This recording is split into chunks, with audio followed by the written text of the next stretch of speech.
c'est le grand vainqueur, l'incontestable champion de la droite et il a bien l'intention de tenir ses promesses de campagne. Tout juste élu président LR, Bruno Retailleau réunit aujourd'hui les cadres de son parti afin de détailler son projet. Sa victoire lui donne de la force, il l'a dit hier matin sur Europe 1. Une montée en puissance qui pourrait cependant précipiter son départ du gouvernement, Arthur Delaborde, et faire voler en éclats le fragile équilibre que tente de maintenir le Premier ministre.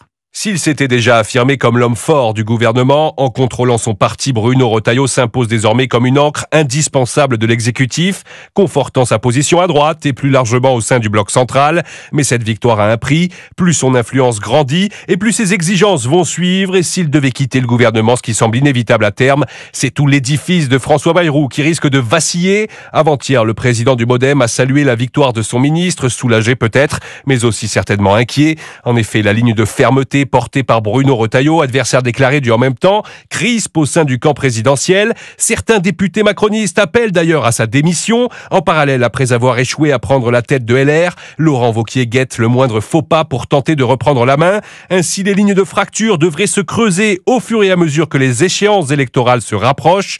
Municipal 2026, présidentielle 2027, Bruno Retailleau se positionne et François Bayrou le sait, s'il perd son ministre, il pourrait aussi perdre le fragile socle commun qui assure la survie de son gouvernement. Arthur Delaborde du service politique d'Europe.